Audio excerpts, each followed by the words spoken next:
And Aaron, if you want to start recording, that's great. I just started recording as well. Okay, that's working. Awesome. Thank you so much, everyone, for being here tonight. We're super glad that you're here. I think that I will say a couple things and then we'll have Margie and Ty introduce themselves.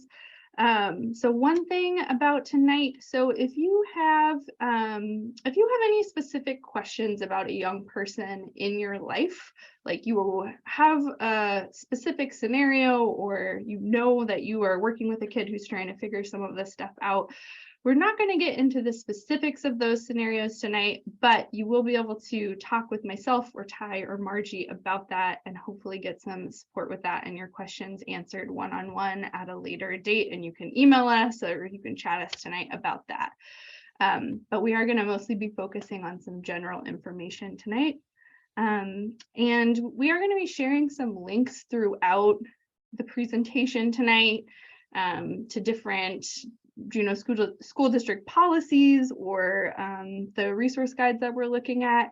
If you want an email from us afterwards with all the links all in one place together, feel free to just throw your email into the chat and we will email that to you later this week all together. But I think we should jump in. So I'm already talking, so I'm going to introduce myself.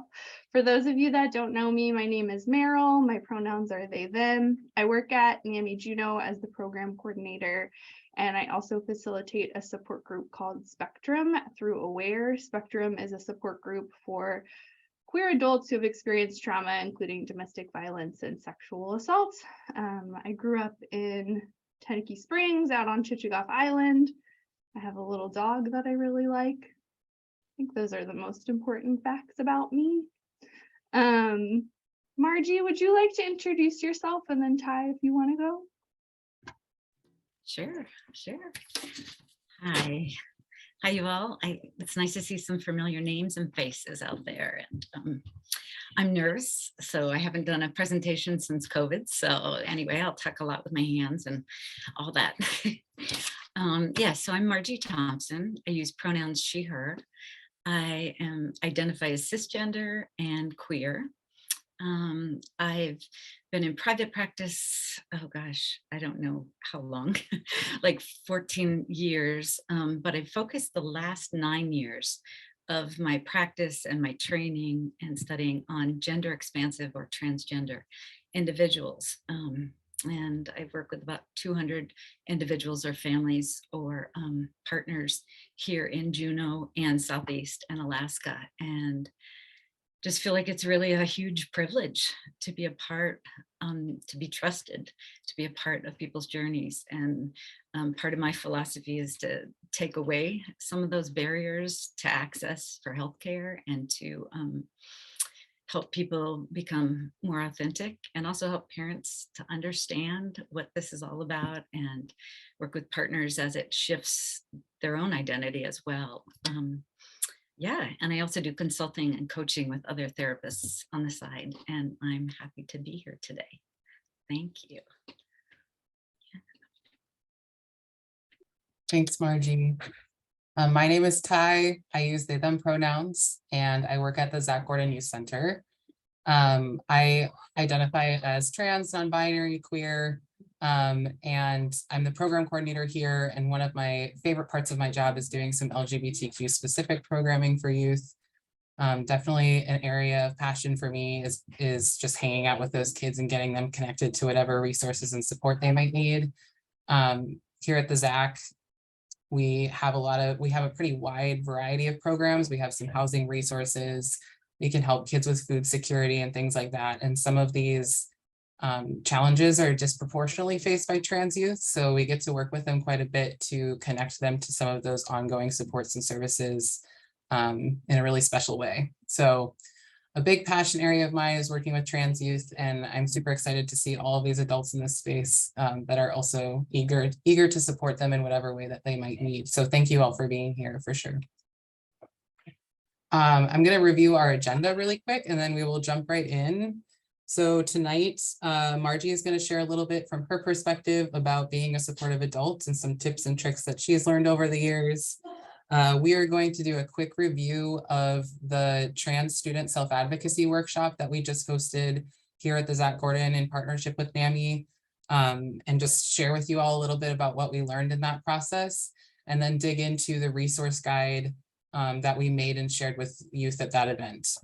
So we will get into some more details about that resource guide, and we'll also share, Meryl, I'm not sure if it's been shared yet, but a link in the chat so you guys can look at a digital copy of that while we go through it. And then Margie will sort of round us back around with some local resources for youth and adults. And then we'll wrap up and have some time for questions at the end. So I think we can go ahead and get started. Margie, if you would like to kick us off. Thanks, Ty. So I guess the first question is kind of, why is this important? Why are we doing this and taking the time? And why is there a partnership between NAMI and suicide prevention and Zach Gordon? And yeah, and for me, wow. I guess I see this as one of the most important opportunities to be able to support someone, to learn like how to, even if you don't understand, how to kind of accept someone, how to turn the volume down in their head a little bit, how to welcome them. And I say that, and those are all words, but I don't know, acceptance can sometimes have a life or death impact on the person who is coming out or who is trusting you with this information. And unfortunately, in the last few years, I've lost about 3 people who are gender expansive to suicide.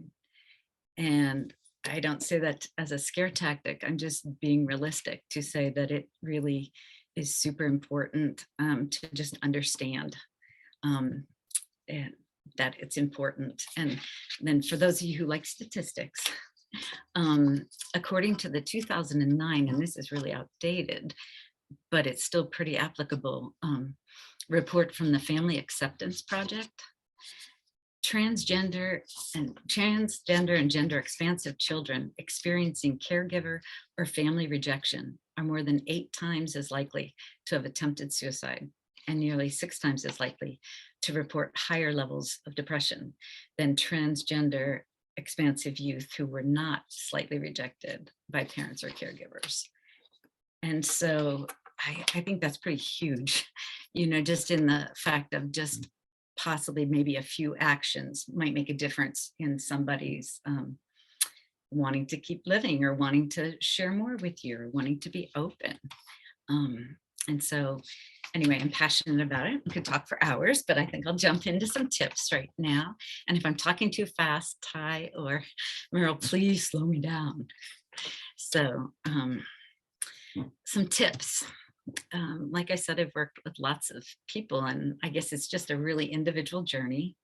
It's really a different road for every single person that I've encountered, and it's just awesome to see how well people know themselves or how well they're willing to explore different things. You know, so I mentioned accepting. I think like one of the first tips is to try to be accepting, you know, and that might look like a lot of different things in different situations. But even if you don't understand, you know, it might, you know, I grew up in an age, I'm 62, and I grew up in an age where the boys line up here, the girls line up here. There's nothing in between. There was, you know, things were really, that was the lens. Pink was a girl color, blue was a boy color, and really pink and blue are just colors.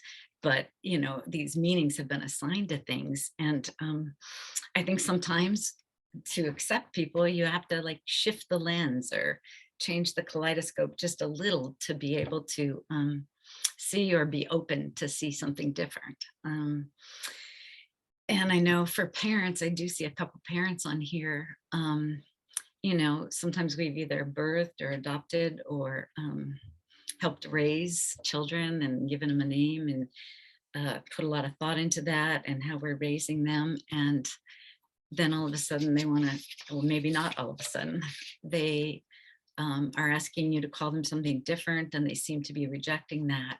And so sometimes for parents, there's some grief and some loss that comes along. And I guess I just want to acknowledge that that is, that's a part of a parent or a caring adult's journey sometimes. And that's your work.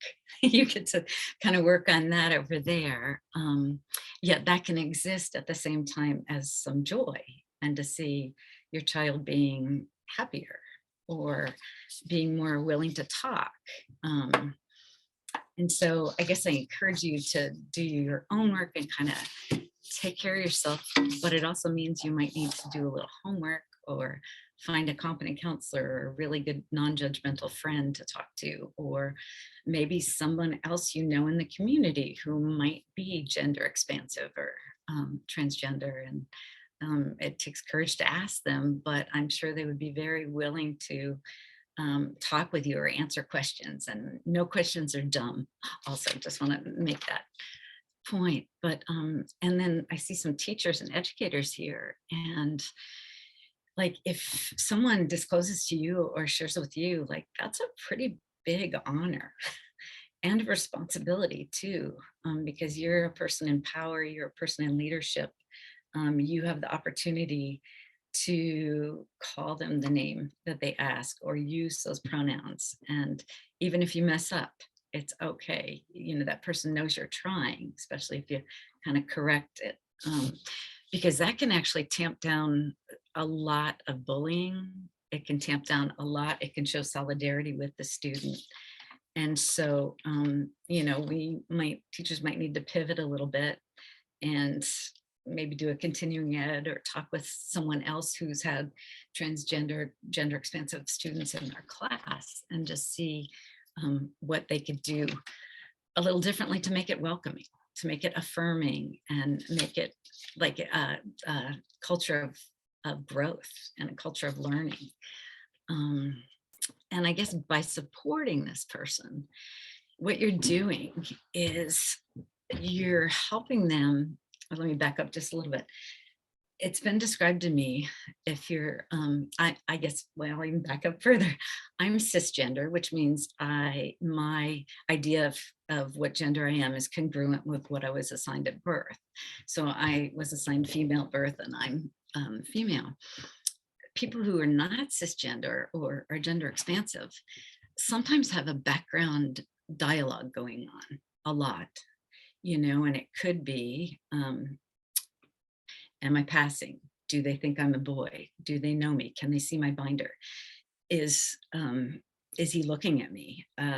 Which bathroom should I use? I mean, you and I, when we have to go to use the toilet, we just go and pee and do our stuff and leave, but for some people, every single time they have to go to the bathroom, they have to decide, which one will I go in right now? Who's around? Am I safe? Will they see my feet the wrong way?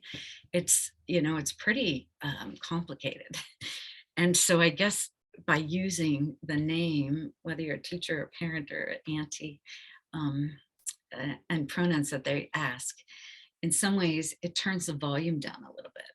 And by turning down that volume or that background noise, they're able to focus more on actually like learning instead of worrying about all this peripheral stuff. They feel supported, and they're able to kind of focus on learning, focus on maybe feeling more apt to talk to you.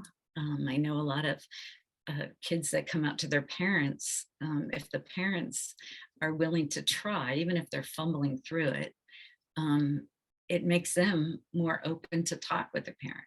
And instead of being like closed off and quiet in their bedroom with the door shut, so they have privacy to be able to sort through things and figure things out and research things.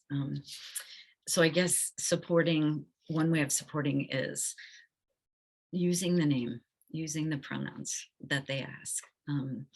That also, can be even a weekend experiment, just to see what's the difference on my kid. What is the difference in how they respond or how they act or how they,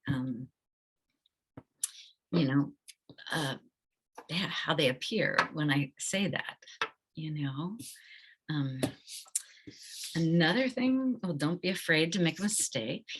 You know, we all make mistakes and we're all learning. And if you've known someone for 14 years by a certain name and you have this whole history with them, be forgiving with yourself as you're shifting and changing. And I think what I've heard, people really like appreciate even the efforts, you know, just the attempts at trying to get it right. Even if you're, oh shoot, I did it again, you know, don't beat yourself up, apologize and just keep going. um, I asked, we'll talk a little later about the trans youth support group, but I asked them for some tips. What are some tips that I can share? Because I never want to talk for anybody or speak for people, but I really, if I have a platform, I want to help get their message out. And so one of their messages is don't judge a book by its cover. And you know, to me, that's such an old saying, but it's so applicable because, you know, someone may look quite feminine and then when they speak, their voice may be quite deep, or it could be confusing, or in your head, you're trying to categorize or whatever. And the youth that we met with this week just said, just, you know, maybe use they, them pronouns, which even that is a shift for people my age, you know. Use they, them pronouns until somebody lets you know one way or the other, or a different way, or what they feel they are and who they, yeah, how they want to be addressed. And so I love that suggestion that they made. They also said to ask specifically, like, is there something I can do to support you? Or is there something something specific I can do better to support you? You know, for one person, it could be tell grandma. I don't want to tell them. You tell grandma for me. You know, for someone else, it could be, Mom, when we're at home, I really want you to use this name, but when we're outside, I want you to use this other because I'm not ready. You know, because sometimes people are out in certain venues or are out with certain audiences, you know, and it's important to respect that. And it's their story. And it's also your story, but it's also their story. And parents, you know, if you get a chance, grab a hold of the teacher, grab a hold of somebody at the university, or at the university, I used to work there, at the school, and find an ally, start building that team, that support team around that individual student, so that they know they've got their back covered. You know, even if it's only one other person there, they know that that person knows that they need a little bit of support, or they have a friend or somebody who'll be the pronoun police, so that they don't have to always do it. Because sometimes people don't want to be the poster person of, you know, non-binary, or the poster girl of transgender. You know, they want to share when they feel like sharing, or they don't want to share if they don't feel like they want to be vulnerable or open up at that person. So ask the individual specifics, because that can just help direct you. I've heard a parent saying, I thought, you know, I was doing it right by, you know, buying all these boy clothes and bringing them, and all the kid really wanted was their name to be said, and to be called, you know, a son instead of clothes, or, you know. So I guess along with don't judge a book is kind of that assumption. I've been doing this long enough that I have no assumptions. I let go of, I try to let go of all assumptions, because I'm usually wrong if I do try to assume. So I let people tell me, you know, what things mean to them, or yeah, who they are. And then another one, and maybe my last, I'm not sure, is just know that by showing up and by your acceptance, even if you don't get it, even if you don't understand how this happens, I think by showing up and being there, and maybe doing a little homework, or trying, or asking some questions, or it makes a huge difference. It makes a huge difference in somebody feeling like, okay, I'm not going to be kicked out, or okay, I'm not going to have to, you know, go live with Aunt Susie because mom really doesn't get it. And I don't know. I guess yeah, I am passionate about it. And I guess I think our community here in Juneau is absolutely amazing. With the people I work with, yeah, I think I've seen a lot of people come out at workplaces, whether it be McDonald's or the state or the feds or the city, and employers and HR have been really accepting, and sometimes they just want you to give them the recipe. How do we change your name in the system? How do you want to be addressed? Is there anything else we should do different? And so just finding out from the expert and backing them up. And I think in our community, the schools have also been really awesome. And I know Aiden Key has done a lot of work with Bridget. Have any of you all, you can do that little hand up. Have any of you gone to any trainings by Aiden, who's with gender diversity? Yeah, good. Yeah, and he just has decades of wisdom of working with school districts and working with young people and running Gender Odyssey, the largest transgender conference. And I just think that our school district is heading in a really good direction, and there are safe people. And sometimes, there are schools that'll go, this is our first kid. And really it's not, but it may be the first time that they've encountered a certain situation. And so I just am really proud of them being willing to try things. And then for you parents, I guess I want to encourage you to be a squeaky wheel. Make sure your kids backed up, make sure they're safe, make sure they know where they can go. And these two will be talking about the resources soon. There's also like here I have it right here. There are like gender support plans that you can file with the school that kind of really gives some very good specifics, like who is safe, what pronouns, who gets to know this, is this confidential, is this going to be on ID cards? It just goes through tons of different things that help you to just make sure that your child is represented the way they want to be, and supported. Yeah, and like I said, I could keep going on, but I think I'll stop there for right now and turn it back to you two to hear a little bit more about the resource you created, which is a awesome guide for people in middle school and high school. Yeah. So thank you. Thank you, Margie. It's all very great insight. And we really appreciate your support in all of this process as well. I'm going to talk a little bit about the workshop that we just did, and then we'll jump right into the resource guide and walk through that with you all. We recently held our first trans student self-advocacy workshop. It was a long process to get there, but it was a really successful event. It was a small group. We had about 5 students that participated, and all of them came from different schools, which was great. It was meant to be sort of a casual space for youth to be able to connect with each other while connecting with some supportive adults and learning some information specifically about their school and how to navigate it as they go back to school this year. And so we had Aiden Key, who has done some work with the school district and is also a trans elder, which is super cool. He was there and shared some of his insight and tips and tricks. Meryl and I walked through the resource guide that we created with them. And then they also got to sit and talk with a handful of school staff. We had 1 principal and 2 mental health clinicians that came in to answer some questions directly with youth. So it was really great. They asked great questions. I feel like the resource that came out of it is going to be great for youth and adults alike. And we're super happy to share that with you tonight.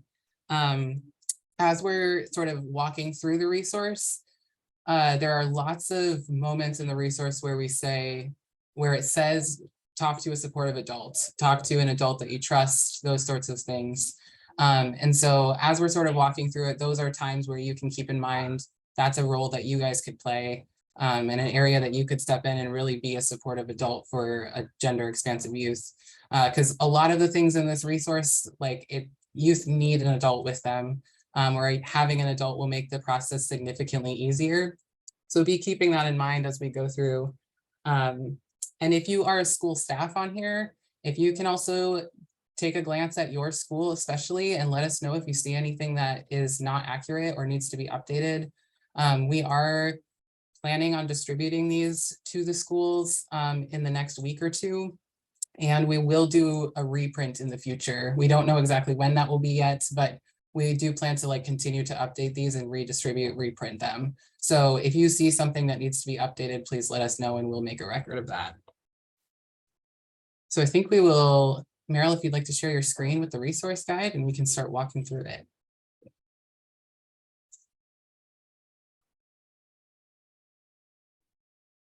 Yeah, so I am gonna share it with you just the way that it is on the NAMI website and the link that I put in the chat. So if it's easier for you to pull it up yourself, you're welcome to.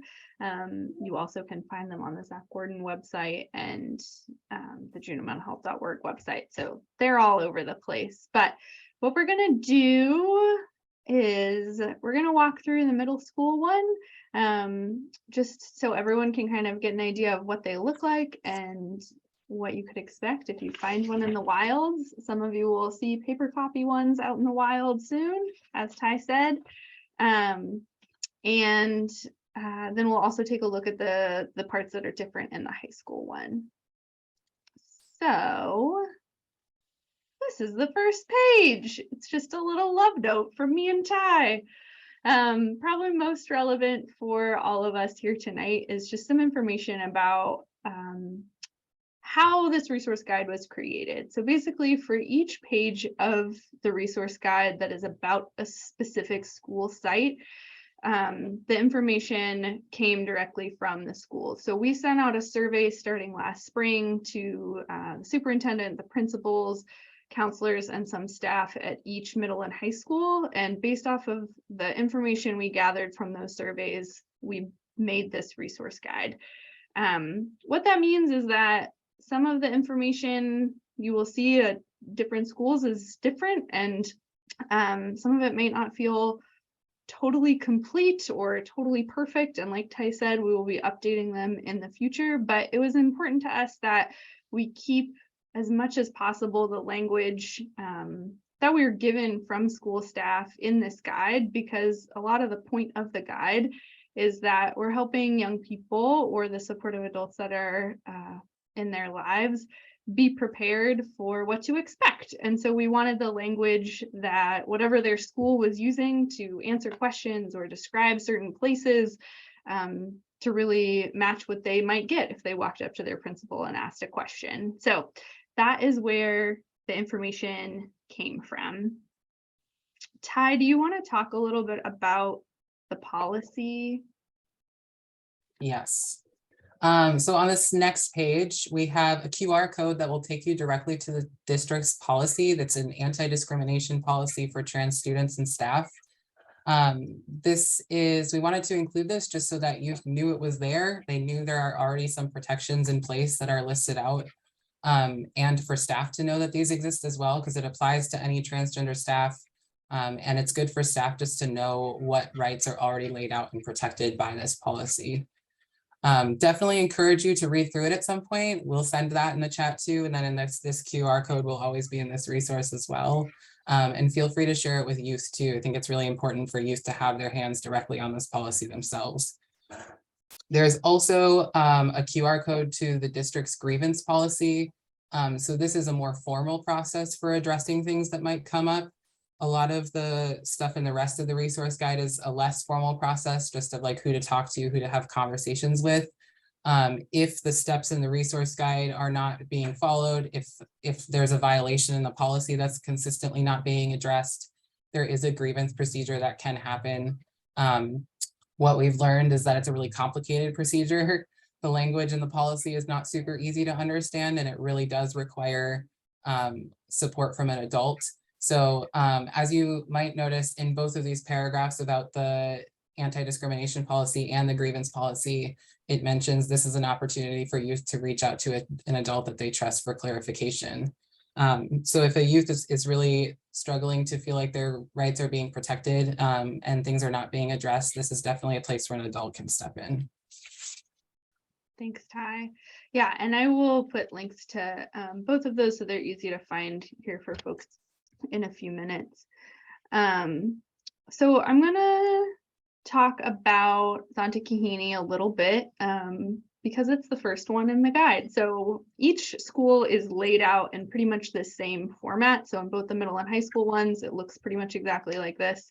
And we'll just talk through the Santa Kahini one for a minute so everyone can get an idea of what to expect. So for each school, it starts just with the general school phone number. And the people to know section is really anyone who is named as an answer to any of the questions we asked. They get to be in the people to know section. And then some of the kind of like frequent needs that might come up for a trans youth, a trans student in one of these schools. So name changes. So any information about how a student might go about getting their name either changed within like the system of Power School or whatever, or just how they can get called a different name at school and what that process might be like. While the policy does, the anti-discrimination policy that Ty was talking about, does talk about that trans students are welcome to use whatever bathroom they want to. So a trans girl can use the girls' bathroom at school. There also are some kids who are going to just be more comfortable and want to use a gender neutral bathroom, either because that's what's most comfortable with their gender identity or that's just where they feel most comfortable and safest.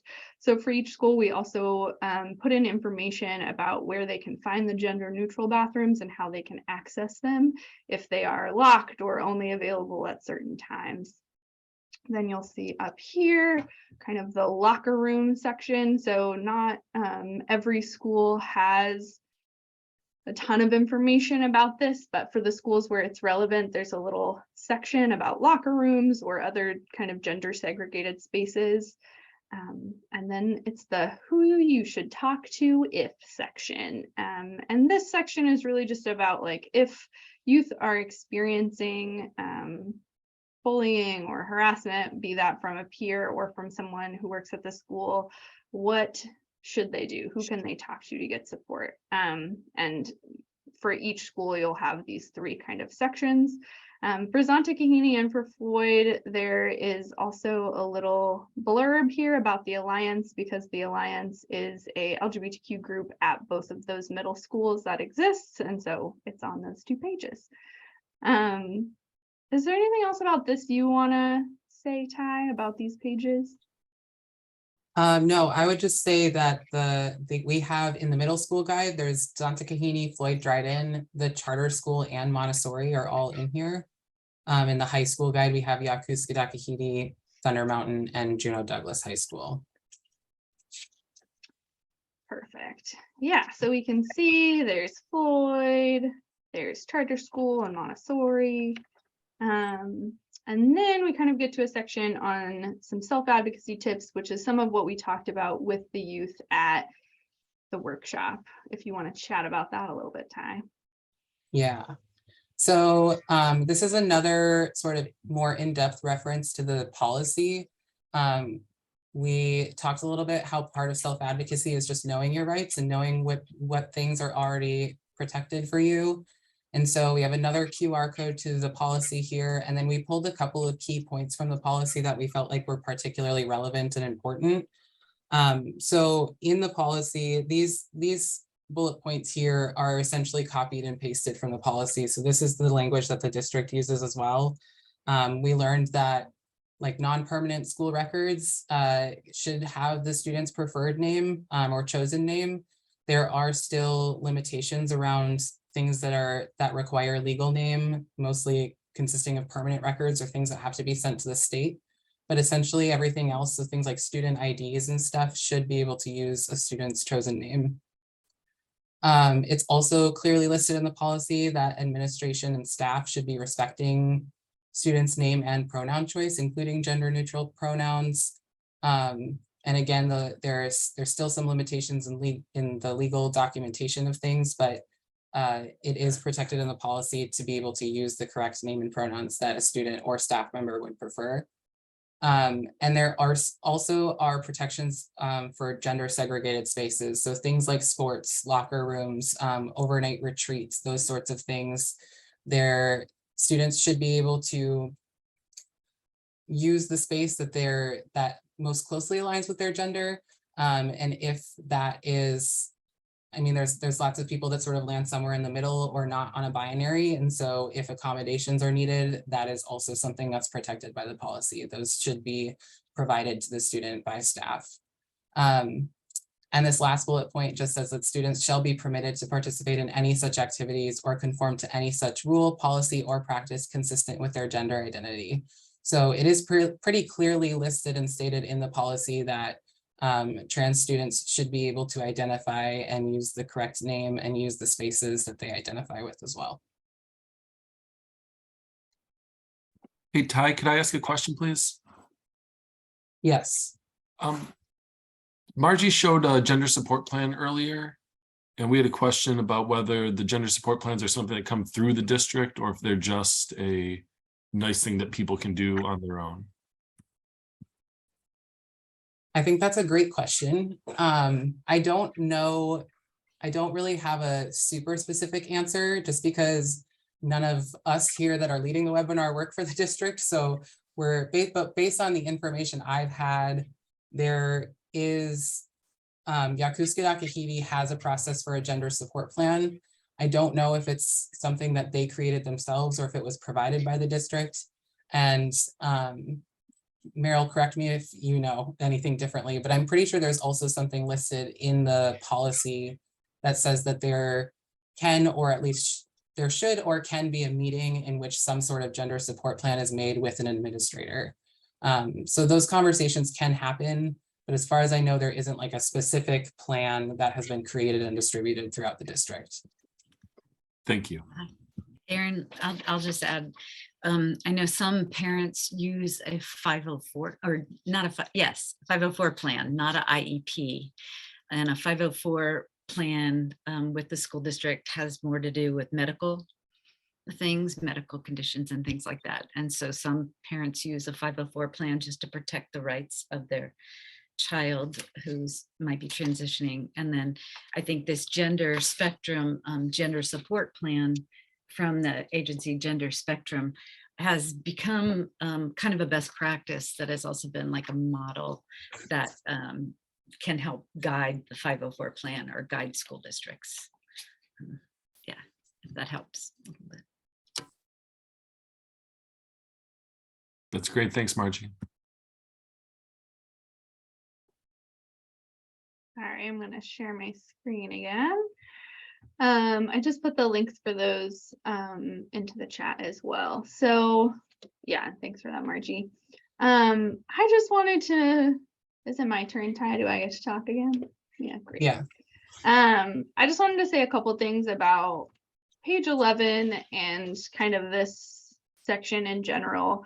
You know, so we have these self-advocacy tips in this guide because we're aware that there are youth who are not going to have a supportive adult that is helping them through this process at home. And so hopefully those kids will like find their way to us or find their way to one of you. But I think it's important to know that like while there's self-advocacy tips in this guide, it is not because we think that kids should have to be advocating for themselves in order to get their basic needs met.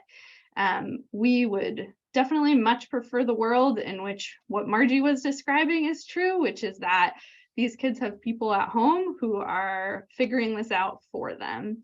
And so I think that's just kind of an important note to make, because here we all are looking at this list of self-advocacy tips, which exist because we are understanding of the reality of the world, and we want all kids to be as prepared as possible for whatever circumstance they are in.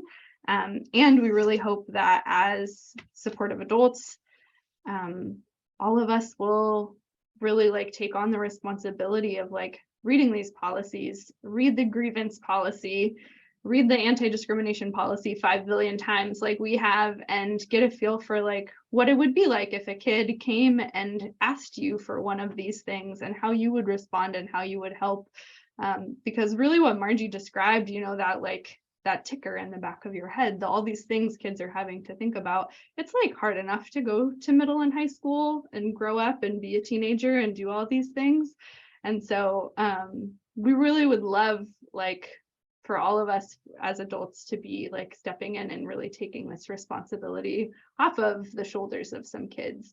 So I just wanted to like provide a little bit of context for why this is in here at all and kind of our thoughts about it. And one of the things we talked about in the workshop, and you'll see there's a little section on it here too, is just who is an adult that you can trust? How do you find one of those if you don't have one living in your home? And that's part of why it's really encouraging to have folks showing up here tonight. Is just, it's great to see that there are people who are wanting to be more prepared to support these kids that we all care about so much. So I think we'll chat about resources a little bit. You want to chat about those, Ty? Yeah, so there are quite a few things happening right now for trans youth, which is very exciting. A lot of them are relatively new, so we're excited to share them with you all. The Zach Gordon Youth Center is generally just a safe place for kids to come hang out. Kids are welcome here whenever they want, and we are, it's totally free for kids to come hang out here. We always have things like food and a variety of activities and stuff to do. We have a weekly social group here called Queer Space that's specifically for teens. It's on Thursdays at 6, and it's just a drop-in space, pretty unstructured and casual, but just a space for kids to come and hang out. We also have something similar at each of the middle schools that we mentioned earlier called the Alliance. So this is typically through our BAM after school program, and it's once a week from 3 to 4:30. Youth can just stay after school. Again, pretty unstructured and casual, meant to just be like a safe social space specifically for queer kids. And it's done by 4:25 so that they can take the activity bus home. So it's pretty easy to access as well. It does come here in the summers. It comes to the center in the summers sometimes. So we also have a brand new trans youth support group that was mentioned earlier. So this is a support group that's facilitated by Margie here at the ZAC. It's a formal support group. It's a formal group therapy session. So it is kind of a closed door situation. We do a little bit of an intake. It's really brief and easy to access too. If someone was interested in that, or if you knew someone that was interested in that, you could just reach out to either me or Margie, and we could help get that youth in the door. But that is here on the third Thursday of the month from 5 to 6 p.m. And there is no cost to that as well. And our last one is the Gender Affirming Scholarship Fund, which again is in partnership with NAMI, and we're super stoked about because we're doing a bunch of fundraising right now. But this is again, low barrier, easy to access fund. Any gender expansive youth that needs any gender affirming item can come and talk to us, and we will buy it for them. So however they define that is up to them. We won't ask like a ton of questions about, you know, finances or things like that. If they need it and they know what they want, we can help them get it. And we do have some processes in place to be able to like ship things here to the ZAC, or ship them directly to the youth, or just send them a gift card or whatever is easiest for them. We can make that happen. There is also Identity Alaska has a virtual Q Club for teens, which is like a statewide thing. And we briefly mentioned the Teen Health Center in this middle school resource, although it is just in the high schools, but it's still just a great resource to know about. In the high school version of this resource, we actually have the hours listed for each of the locations of Teen Health, but that is just a clinic in the school that kids can access during the school day. And there are some basic medical services provided, but there's also like counseling services and things like that as well. So the Gender Affirming Scholarship Fund can also be accessed through Teen Health. So if a kid is not necessarily coming to the ZAC, they can just go down to their teen health center in their school and talk to whoever is there about getting whatever they might need. So I think we have about 12 minutes left. That was a very quick overview of local resources. Margie, I'm wondering if you want to talk about some of the things for adults. Yeah, quickly, I'll just add a few more. Trans Families, which is a nationwide organization, has come to Alaska, and we have a once a month group for parents all over Alaska, parents of gender diverse or transgender individuals, and it is the third Monday of the month, and it's facilitated by Aiden Key and myself. And I think that we have a link for Trans Families, but it's just been a really good opportunity for parents to meet other parents and to share something and to find out that they're not alone in that worry or in that learning curve. So it's a really awesome opportunity to come, even if you just come once or if you come every month that you have available. And we're also having a face-to-face at Sandy Beach this Saturday, the 27th. And it's for Trans Families is sponsoring it. And so it's mainly for youth, children and their parents and siblings and that type of thing to come have a face-to-face and meet each other. And yeah, I know 3 elementary school kids that are like so excited to come to this on Saturday because they're finally going to meet another elementary school kid who is also transgender and navigating this whole thing. And so it could be a really upbeat time for those of you parents that are here to come. And then, yeah, there's lots of resources, SIGLA, PFLAG, NAMI. On my website, I don't know, Merle, can you just click the link to mine? If Yeah, by any chance? I can put it in the chat. Okay, awesome. I have a list of resources. If you find the resource tab, there's resources for parents, for partners, for schools.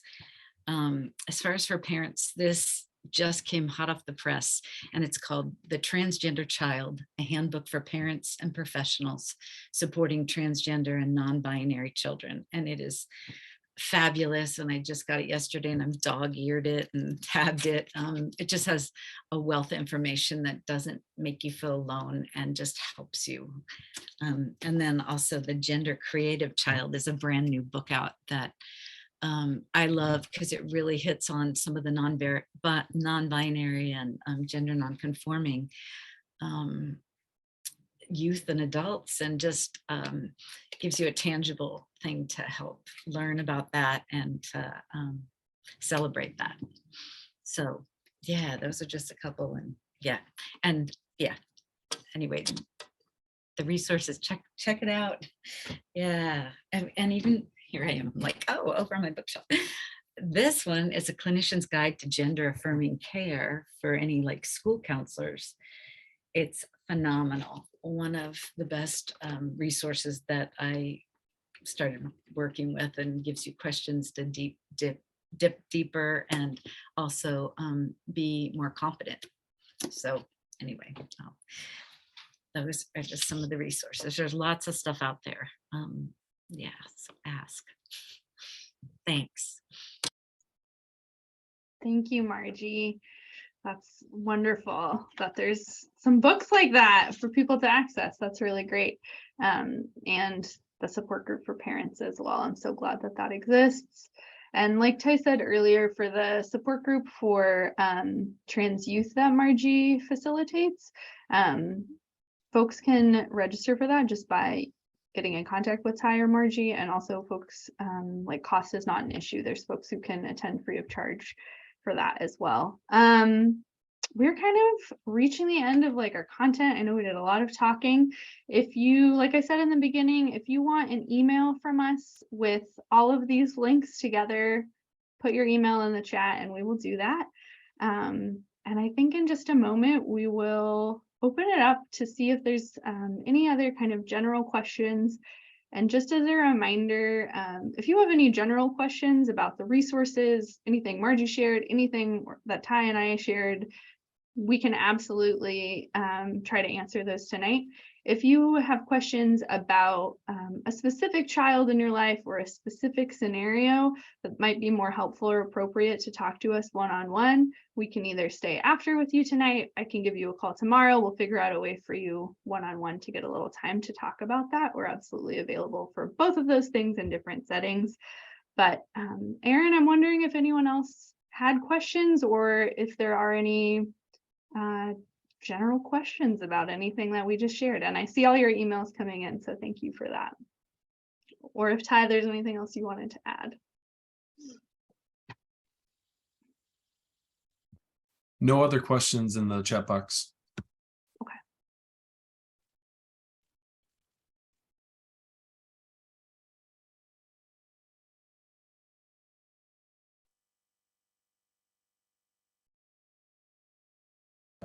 Here we go. We have a question. Will there be a resource guide for elementary schools coming out?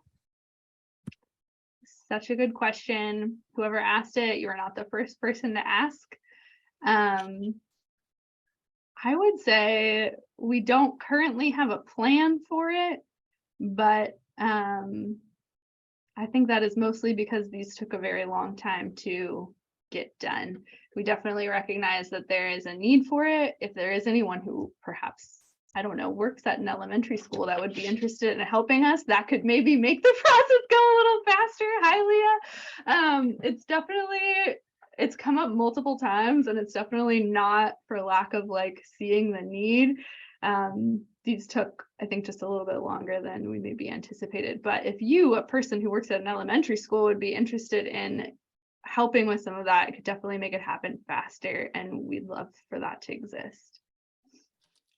And Leah, I'd love to help you too. I have inside intel on certain elementary schools on who the names are. So I'd love to. Yeah, I'm the family advocate at Harborview, and so this feels like something that would fit right into my role. So maybe I'll send an email to you three after this. Yeah, please do, Leah. That'd be great. And I'm so glad you came tonight, even knowing we weren't going to get all the way to your school. I really appreciate that. Does anybody else have any questions or anything they'd like to add?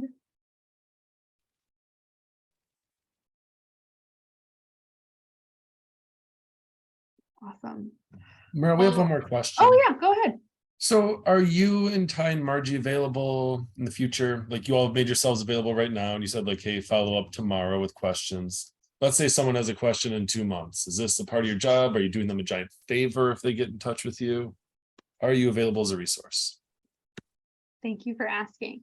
Yes, we are available. You will see me and Ty's name really heavily bolded throughout this resource. And that is, you know, obviously primarily because we really want any kid who picks up to this resource to know they're not alone and to know that there's someone they can reach out to. But yes, both Ty and I do this as part of our work, and it's something that we care a lot about. And beyond tomorrow, should you have questions or want to touch base with us, you're very welcome to. And I can put our emails in the chat again as well. But we would love to hear from you. And I am also getting some nice thank yous in the chat. Thank you all of you. Thank you to everyone for coming. Sometimes these things feel like they take just a long time to get to. It takes a lot of just steps along the way, but it's been super exciting to see so much positive feedback about the guide, so much positive feedback about the youth workshop. And just, I think for me, like both personally, and I think for NAMI, it's just really important that these kids know that they're not alone. And sometimes kids are and can feel very alone. And so it's really, really exciting to see adults here tonight to have gone through this process of creating the guide and gotten positive feedback from just like lots of different folks. And that feels very exciting to me. So yes, please reach out to us if you have questions in the future. And we're super glad everyone came. Feel free to like go off into your lives. If there is anyone who was hoping to talk about something specific tonight that we didn't get to, I'm going to stop the recording now, and you're welcome to stay on with me and Ty.